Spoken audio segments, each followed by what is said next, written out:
esto tiene que ver con 25 años de militancia y de feminismo, básicamente. Son dos condiciones que se dieron.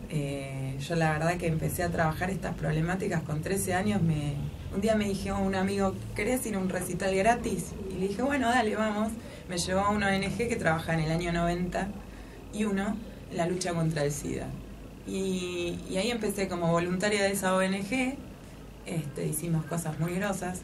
Del VIH llegué ahí, a los metros estaba la diversidad, así que me metí en temas de diversidad, y de la diversidad me llevó a la violencia y la violencia me llevó a la trata. Bueno, yo arranco a las 7:30 de la mañana todos los días, pero la oficina abre a las 9 al público. La oficina trabaja hasta las 19, yo suelo trabajar hasta bastante más tarde. En general la configuración de violencias se va por dos vías, por la vía de juzgado de familia o por la vía de penal. En algunos casos se va por las dos, depende de cuáles son las instancias que quieren abordar la mujer, si quiere la protección o si quiere la protección y la pena también para... Yo estoy ocupando un puesto que tiene mucha demanda, porque también viste que uno hace a las instituciones un poco a su imagen, ¿no? O a su pensar o a su manera de ser. Y la verdad es que no me he permitido poner un límite a esto, es decir, yo asisto a mujeres y niños en situación de derechos vulnerados de Quilmes, Varela y Berazategui, y si vienen de más allá también, digo, tuvimos una mujer de Puerto Madryn hace poco, digo, estas cuestiones no tienen, es lesa humanidad esto, Pedro. A ver, una mujer cuando ingresa a la ADG, primero se hace una entrevista exhaustiva, ya no es la entrevista que se hacía antes. Esta entrevista fue elaborada por el equipo de observatorio con varias miradas y enfoques, desde las trabajadoras sociales, las psicólogas, el departamento, la dirección de legal y técnica con sus contenidos para el seguimiento del caso, porque después hay que hacer seguimiento jurídico y en términos terapéuticos y demás, cómo va evolucionando la situación, las ayudas económicas que se solicitan para esa mujer y su grupo familiar. Cuando una mujer ingresa, se le hace esa entrevista que nos permite identificar cuál es su situación, cuáles son sus recursos, si tiene estudios, no tiene estudios, si tiene algún tipo de formación, cuáles son sus ingresos, cómo está constituido su grupo familiar, si tiene una red de contención o no, si tiene referentes afectivos que puedan brindarle asistencia.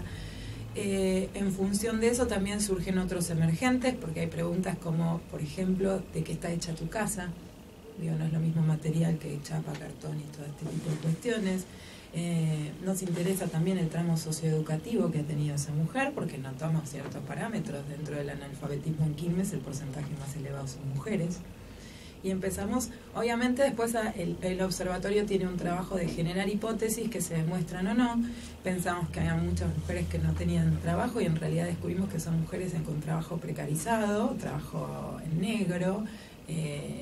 Entonces estas cuestiones también nos llamaron la atención cuando uno se pone a investigar, realmente obtiene información, hay información igual que es muy difícil de obtener, que la estoy buscando y me está costando bastante.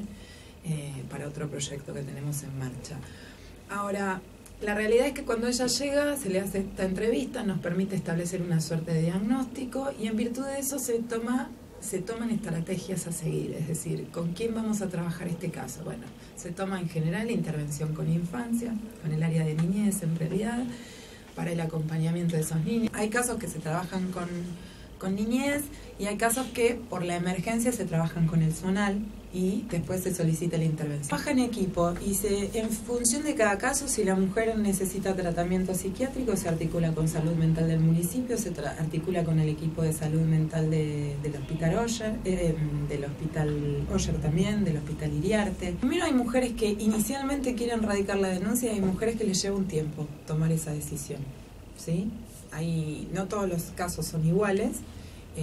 Entendemos que son mujeres, son adultas, entonces tienen derechos, se les informan cuáles son los derechos que la asisten y en virtud de la decisión que tome, ir por la vía civil, por decirlo de alguna manera, toma intervención en el juzgado de familia, se solicitan las medidas cautelares que conocemos como la restricción, el cese de hostigamiento, la exclusión del hogar del agresor, que son las más frecuentes, la restitución de los menores, es decir, ellas abandonan en el hogar por una situación de riesgo de vida y muchas veces esos niños quedan con el agresor, entonces solicitamos la restitución de menores y ahí es donde interviene el zonal. Por eso te digo que hay cosas que son como más urgentes, claro, y las resuelven ellos vía telefónica. Si la mujer no quiere denunciar y la situación es grave, gravísima, la verdad es que la ley, la 26.000, como las leyes que tienen asiento en el orden provincial, y incluso la de niñez, la 14.509, que es la reforma de la 12.569, artículo 4 y 4 bis, es muy específico en esto de que todos aquellos funcionarios que tomamos conocimiento de la situación de violencia, tenemos que resguardar a esa mujer y esos niños, o pena de comparecer entre los organismos correspondientes y claro, pasarla mal también, ¿no? Además de multas, digo, que sí insten acciones penales. En general, lo que sucede es que yo termino radicando denuncias de oficio, es decir, voy, me presento en comisaría, en fiscalía, depende de cuál sea el caso.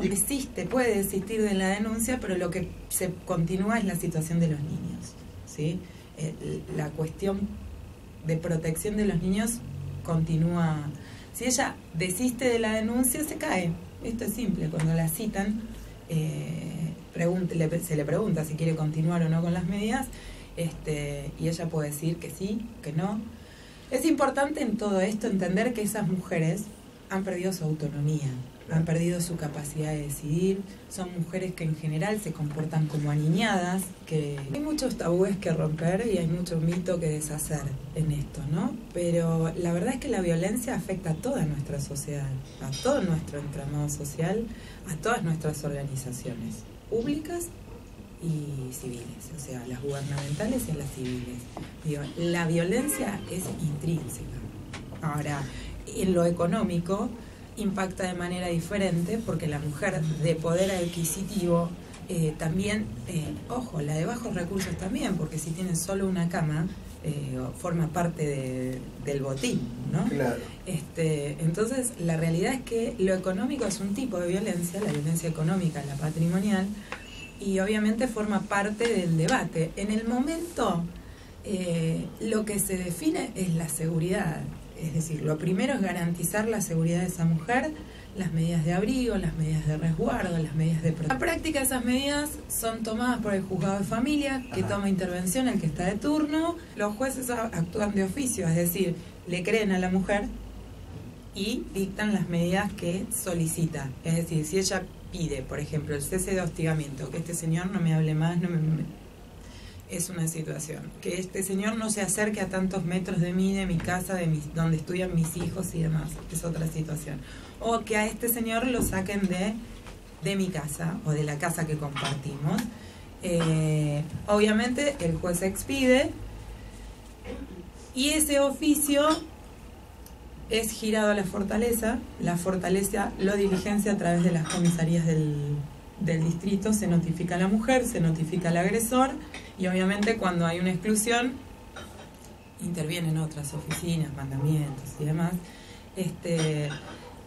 Sacan al agresor, ingresa la mujer, después él puede solicitar restitución de bienes, porque sale con lo que tiene puesto. Estamos hablando de un individuo que es el padre de los hijos, claro. Estamos hablando de un individuo que ha ejercido en muchos casos, muchos años de dominación sobre ese grupo, que consigue otro tipo de herramientas. Hemos tenido casos de individuos que se han sentado en la vereda de enfrente al sol, a la lluvia, hasta que le han permitido ingresar.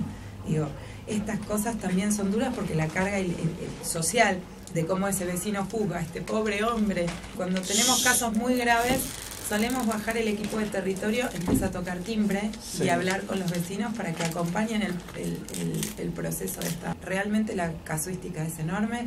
Comisaría de la Mujer registra un total de 50 denuncias diarias. Sí, y no es un número real, Pedro, porque esa es la persona que llegó a la comisaría. No es la mujer que sufre violencia real, porque hay un montón de mujeres que no lo denuncian. Hay que entender que hay dos instancias de esto. Primero, esa persona quiere erradicar denuncia, quiere continuar con la vía judicial, entra ahí a jugar un papel fundamental el programa de protección, el programa de rescate. Hay dos tipos de programa, el programa nacional y el programa provincial. Los casos que nosotros trabajamos, los trabajamos con el programa provincial, tienen un equipo de profesionales obviamente. tienen psicólogas, tienen trabajadores sociales, tienen psicólogas sociales, tienen abogados. Este programa, durante un periodo de tiempo que es indeterminado, pueden ser 3 meses, pueden ser 6 meses, depende el caso y cuál es la situación de esa mujer, por poner un ejemplo, si puede o no puede retornar el hogar, porque muchas veces los familiares son los que las venden o que las canjean, o bueno, todas estas cuestiones que forman parte. Durante ese periodo de tiempo, 3 meses promedio, están en un hogar convivencial bajo protección y ahí reciben la asistencia.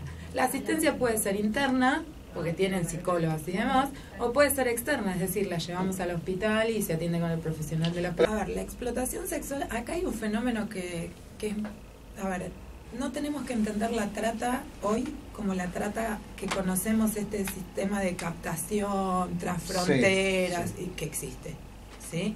Tenemos que entender que hay otros patrones culturales y otros patrones y otras debilidades que tenemos como sociedad y otros flagelos que han generado una situación extremadamente alarmante. Digo, el narcotráfico trae como consecuencia el consumo problemático. El consumo problemático ha generado en los barrios más humildes, porque la trata es un delito aberrante, de naturaleza aberrante, pero además dentro de lo aberrante afecta siempre a la población más vulnerable, ¿no? Nosotros tenemos una configuración de 180.000 personas que están por debajo del índice de pobreza en Quilmes.